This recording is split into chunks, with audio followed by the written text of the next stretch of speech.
Түлкі мен бөдене. Түлкі мен бөдене екеуі айрылмас дос болыпты. Екі дос талай жерді шарлапты, талай қызық көріпті. Күндердің бір күнінде, «Досым, мені бір күлдірші», депті түлкі. «Жарайды, күлдірейін. Сен менің артымнан ерде отыр, мен ұшамында отырамын», депті бөдене. Сонымен бөдене ұшыпты да отырыпты, түлкі желе жорта еріпті де отырыпты. Бір жерге келсе, бір кемпір сиыр сауып отыр екен. Шалы бұзауды ұстап тұр екен. Бөдене ұшып барып, сиыр сауып отырған кемпірдің басына қона кетіпті. Түлкі анадай жерде тығылып қарап тұрыпты. Бөденені көре сала: «Кемпір, кемпір, қозғалма, мен мына төбеңдегі бөденені соғып алайын, ыстық тамақ етіп жүрміз», депті шал. «Жарайды, бірақ қатты соқпа», депті кемпір. Шал жерде жатқан күректі алып, салып қалғанда бөдене ұша жөнеліпті. Күрек кемпірдің басына тиіп, кемпір құлапты. Шелектегі сүті төгіліп қалыпты. Түлкі шексілесі қатып күліпті. «Досым, күлдің бе?» депті бөдене. «Күлдім, досым, күлдім. Разымын, досым, разымын», депті түлкі. Күндердің бір күнінде түлкі: «Ал, досым, енді мені бір мықтап тұрып қорқытшы», депті. «Қатты қорқытайын ба, ашуланбайсың ба?»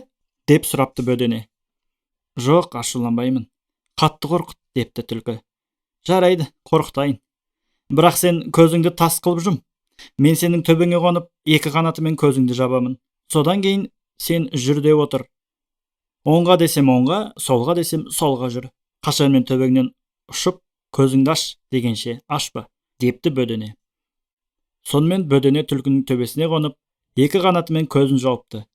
Түлкі көзін тас қылып жұмып, бөдененің жүр деген бағытына жүріпті деп отырыпты. Осылай жүріп келеді. Бір кезде бөдене: «Аш көзіңді», деп ұша жөнеліпті. Түлкі көзін ашып қалса, таз ерткен бір топ аңшыға таянып қалған екен.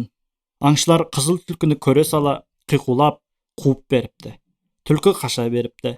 Әрі-бері қашқан соң, түлкінің алдынан қалың орман кез болыпты. Түлкі жалт беріп, орманға кіріп, аңшылардан әзер құтылыпты. Бір кезде бөдене келіп: «Қалай, досым, қорықтың ба?» деп сұрапты. «Қорқытқанда осылай қорқыт деп бедім?» деп түлкі бөденені бас салып жемек болыпты. «Досым, ұзақ жылдар дос болып, ойнап күлдік, талай қызық көрдік. Қазір мені жегелі тұрсың. Қайтем, жесең же. Бірақ осы күнге дейін аты жөнімізді сұрап білген емеспіз. Жесең де атымды айтып жесейші. Ақырғы тілегім болсын», депті. «Ал, айта ғой, атың кім еді?» депті түлкі. «Атым Маңғыт», депті бөдене. Түлкі аузын ашып «Маңғыт» дей бергенде, аузыңа саңғыт деп бөдене ұша жөнеліпті. Осыдан былай түлкі мен бөдене достықтан айырылыпты.